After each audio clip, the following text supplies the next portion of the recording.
Sabayan niyo po ako. Jeremiah 29:11.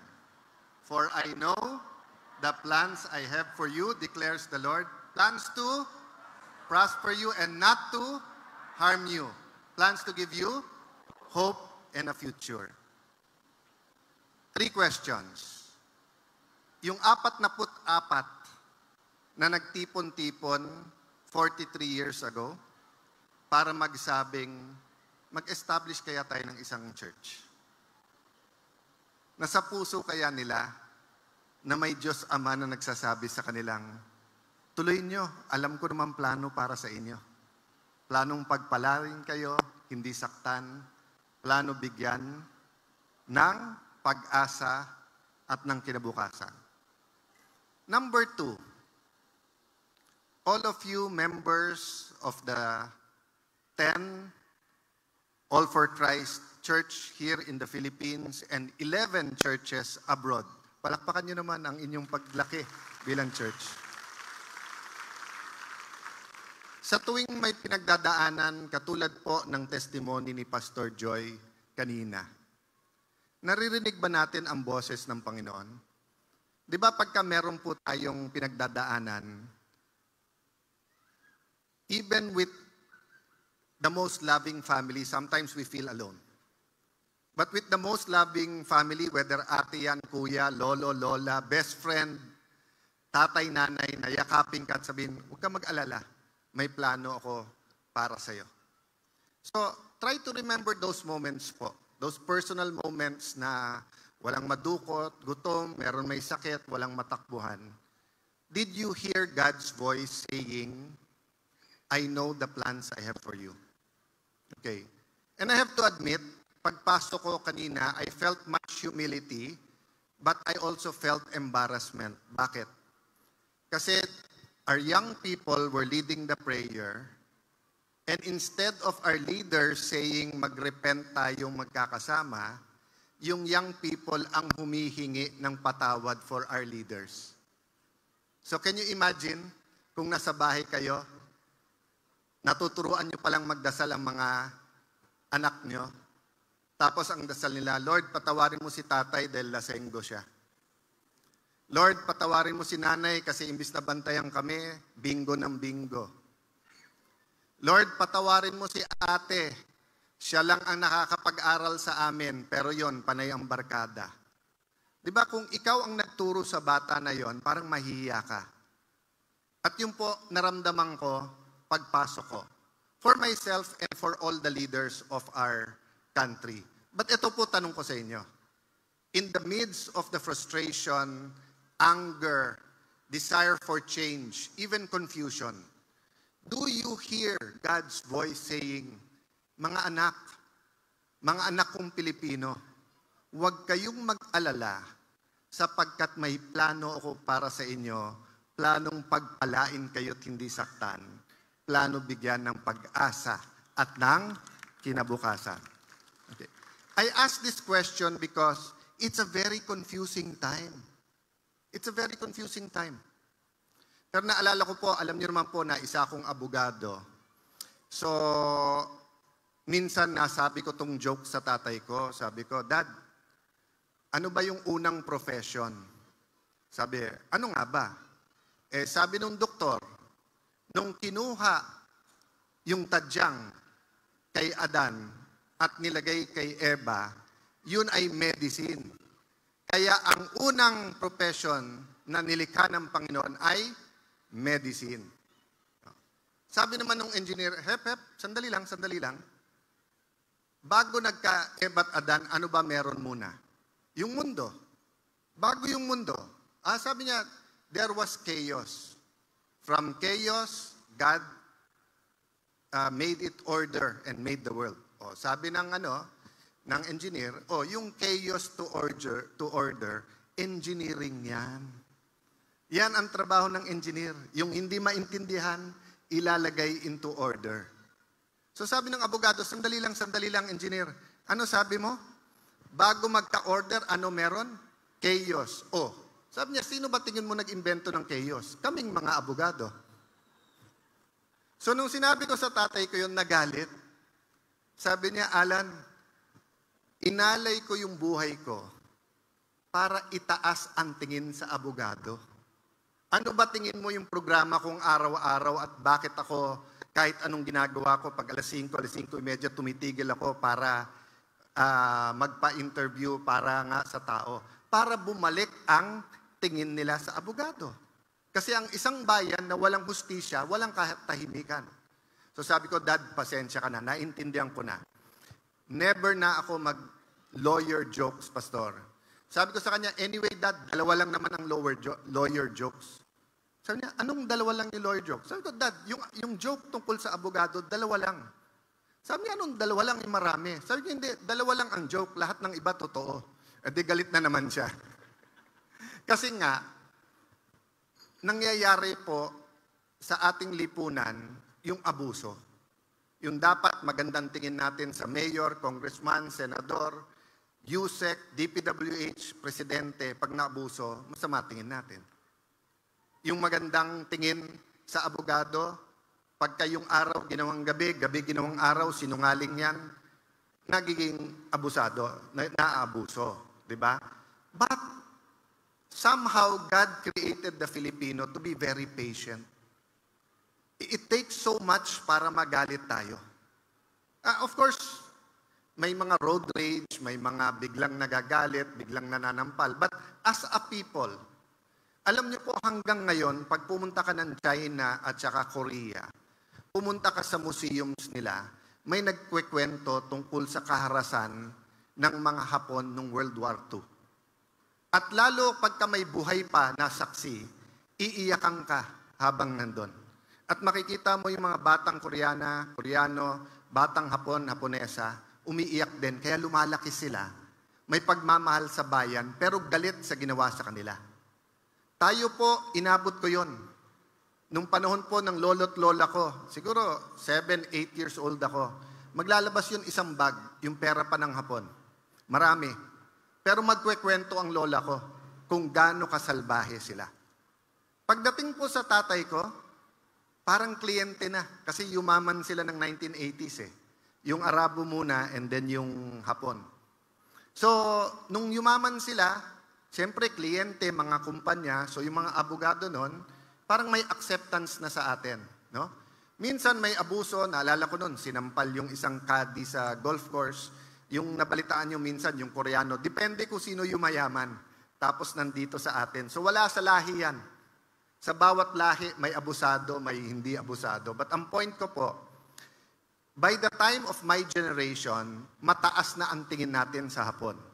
Maybe for 3 reasons. 1, there are partners in development. Most of our major infrastructure, MRT, LRT, airport, sila ang tumulong. Number 2, yung dating may Yakuza, Japayuki, mga abuso sa Japan, wala na ngayon. At pangatlo, pag pumunta ka sa lugar nila, 6 years old, naglalakad papunta sa eskwelahan, walang kasamang adult, safe sila. Pitaka mo, maiwan mo, kahit saan, pagbalik mo, nandun pa eh. Di ba? So para ding Singapore. What's my point? My point is in one sense, napakalaking blessing na madali tayong magpatawad. So after EDSA 1, there was a time may konting bangayan and then nagsama-sama na. EDSA 2, ganon.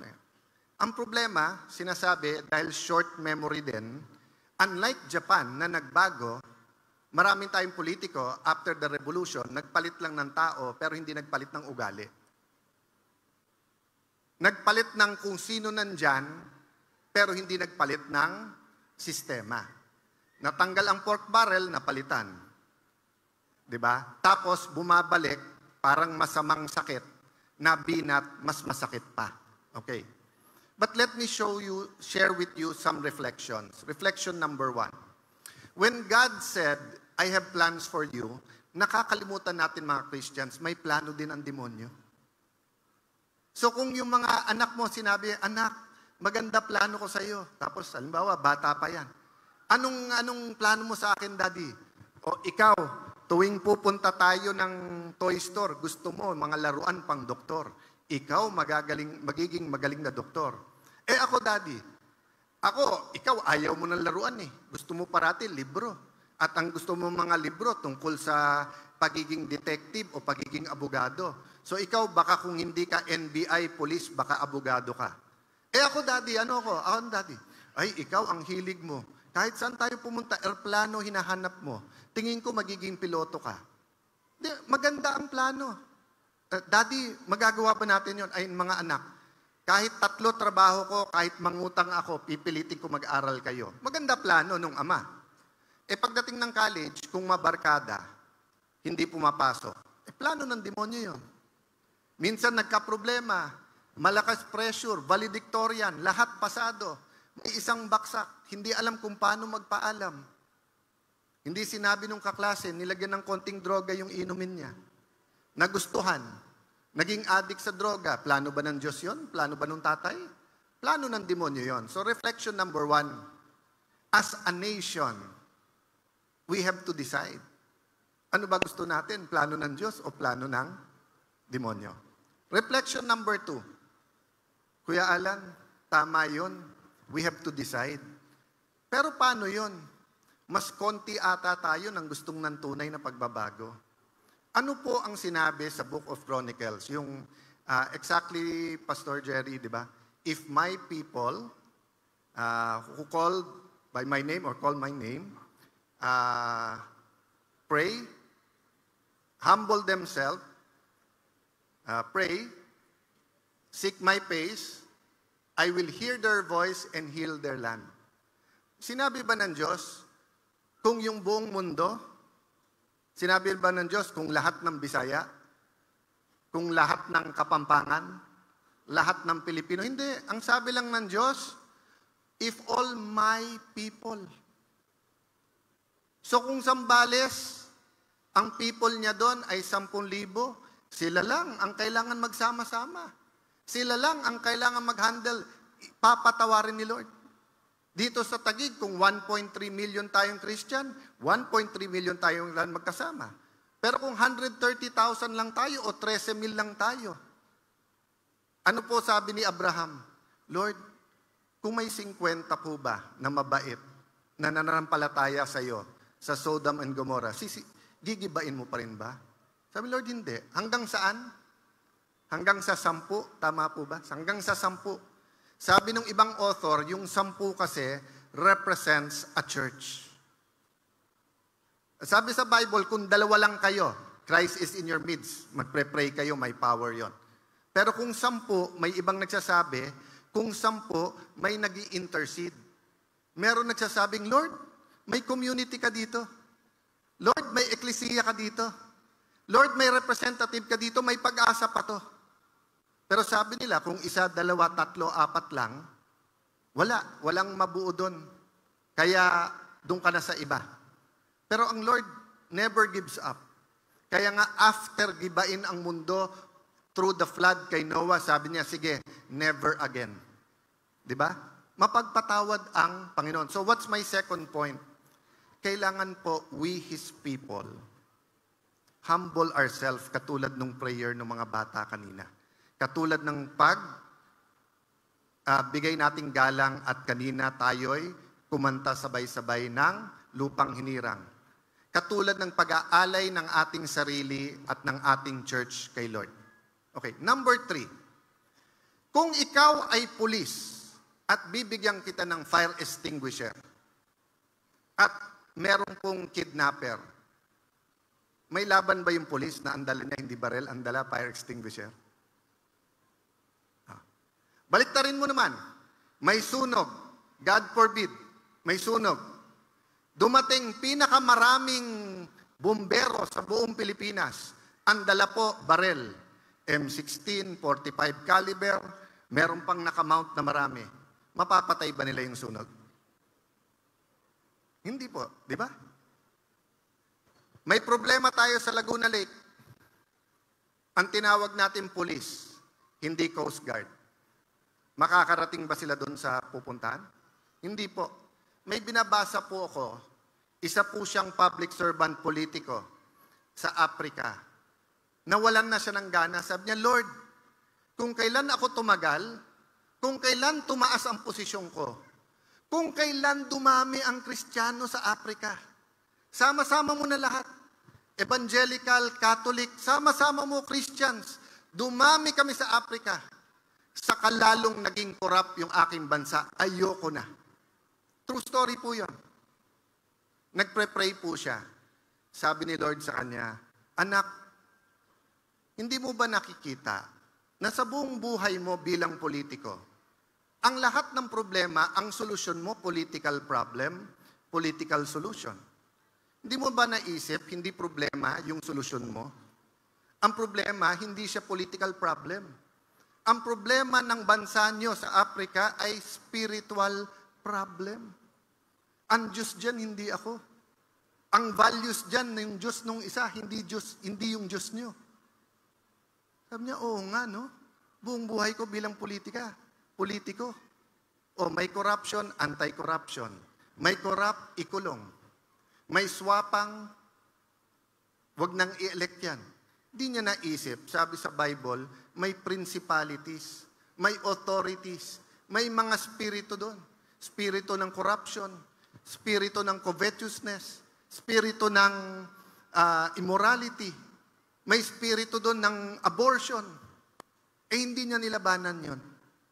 So kayo po, bilang mga kapatid ko sa Panginoon Hesukristo, ang tingin niyo po ba problema ng Pilipinas ay problema lang ng legal? Ang problema po ba ay problema lang ng politika? O ang problema ba ng Pilipinas ay niyayakap natin ang plano ng demonyo at hindi plano ng Diyos?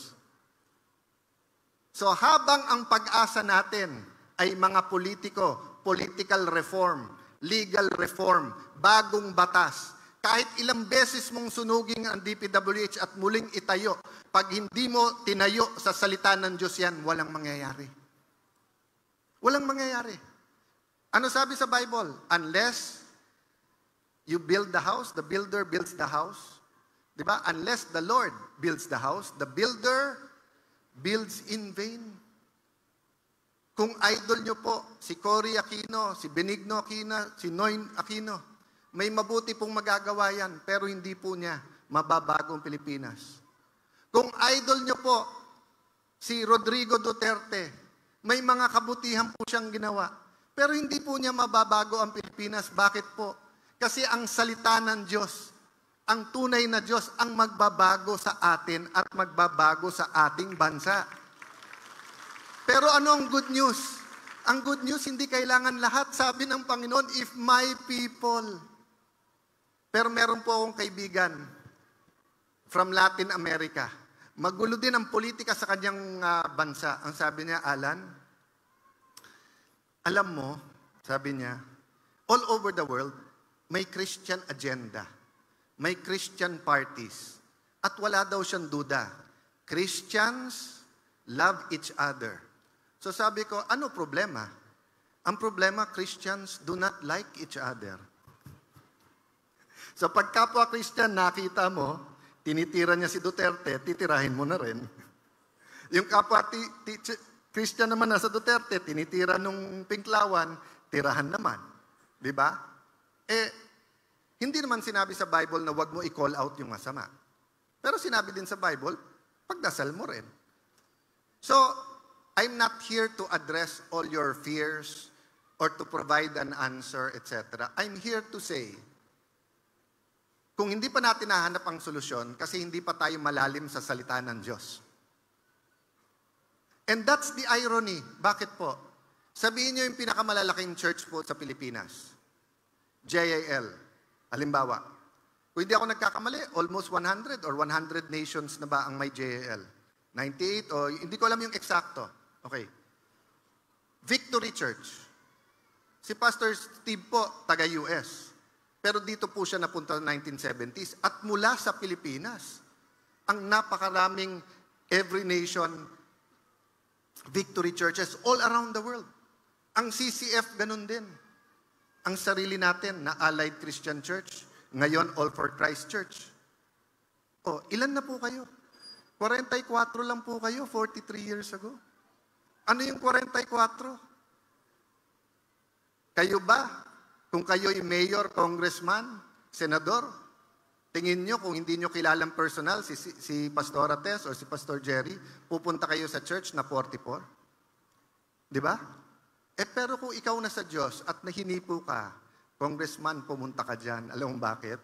Anak ko yung mga yan, palalakihin ko yung church na yan. Imagine how blessed we are.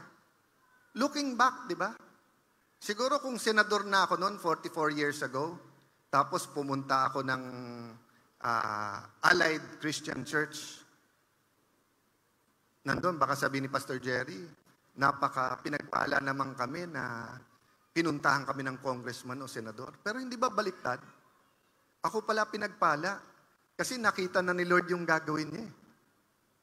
How do you think the Pastor Steve halimbawa ng Every Nation pagpunta niya sa Pilipinas? Punta daw niya sa Pilipinas, wala silang kilala, kukuha daw sila ng dyaryo.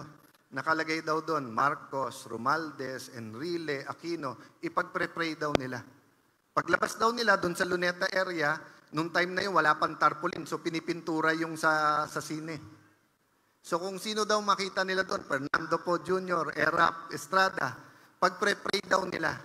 Ngayon daw, 40 years later, last year, no? 1984, so 2024, marami sa mga apo, pamangkin, nung mga pinag-pray nila, member ng church nila.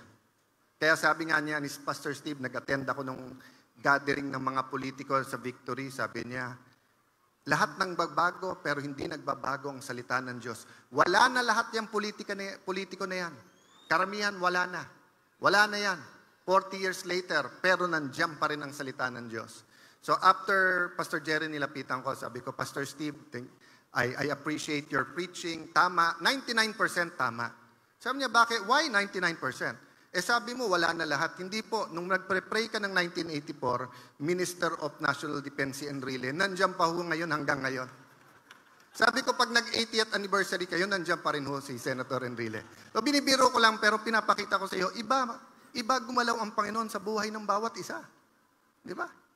So, ako, galit din ako, concerned din ako, anxious din ako sa nangyari ngayon. Pero sa edad ko po kasi, inabot ko kasi EDSA 1, 2, 3. Pero isipin niyo po si Enrile, inabot niya panahon ng Apon. Inabot ho niya na bago pa lang ang TV. Marami ho sa atin nasa stress ngayon sa social media. Si Enrile po, inabot po niya bago pa lang ang radyo at saka TV. Inabot po niya 2 pandemic na, tayo isa pa lang. COVID. So, although natatawa tayo, sabi nga nila, huwag mo nang gamitin example yung Uncle Jai. Hindi, sabi ko, it makes us realize So, tama po na kumilos ang ating kabataan. Pero tayo po, na may pinagdaanan na, tama ba advice natin sa mga kabataan? Kasi kung hindi, paulit-ulit na lang tayo. So, I want to end with this. Parang isang pamilya po na nangutang. Alam mo, gusto ko lang magkanegosyo. Pag nangutang ka, halimbawa, may interest 5% a month. Kung ang tubo mo, 10, 15, 20% a month, okay lang yung utang na 5%, di ba? Utang ako ng 10,000, babayaran ko ng 10,500, pero yung 10,000 ko, tumubo sa palengke ng 2,000, 12,000, may natira sa akin 1,500. After 10 months, ng 1,500, may 11,500 na ako, hindi na ako kailangang umutang, di ba? Pero kung baliktad, utang ako 10,000, 10% lang kikitain ko, 1,000, 5,600. Yung 10,000, 2,000 ang babayaran ko. Pero hindi ko napapansin kasi 400 a day ang binabayad ko. Diba? So a month, 12,000. Hindi ko napapansin. Pero 1,000 lang pala. 1,000 pa, ang talo ko pa. It becomes a vicious cycle.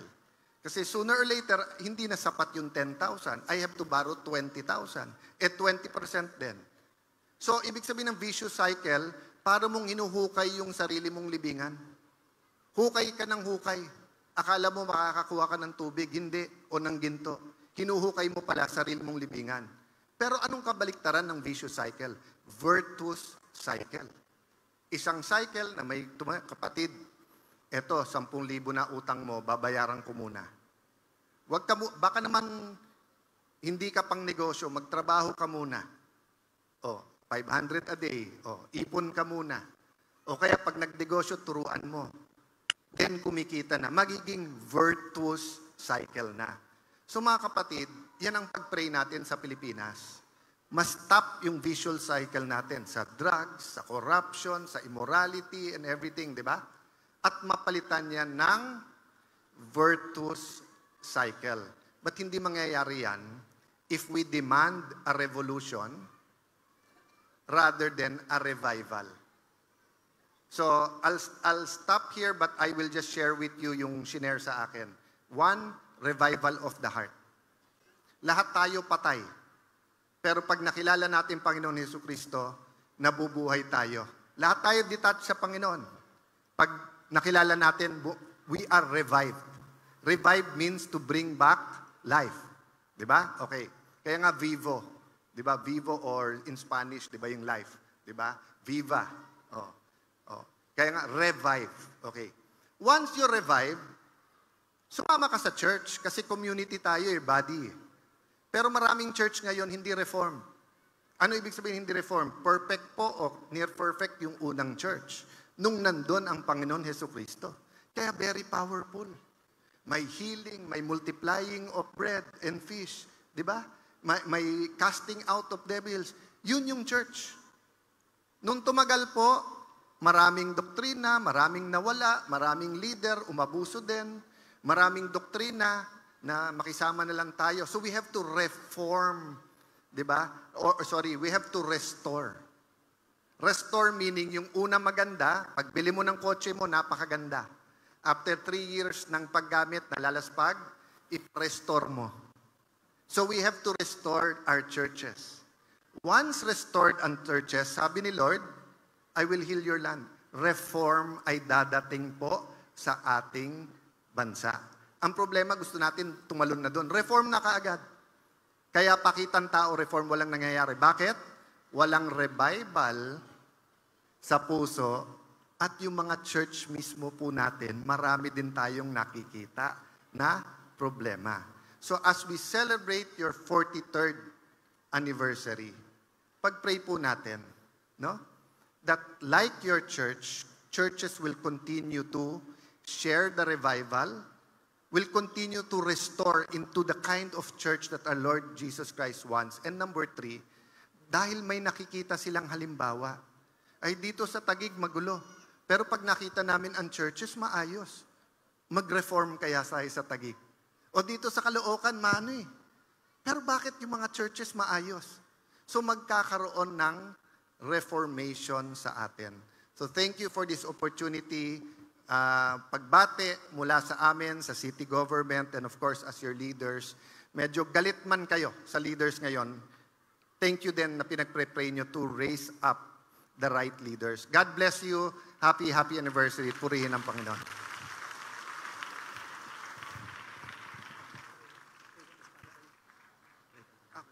Pag-pray po natin si Senator Alan. Tayo tayong lahat. Alam niyo po, by God's grace,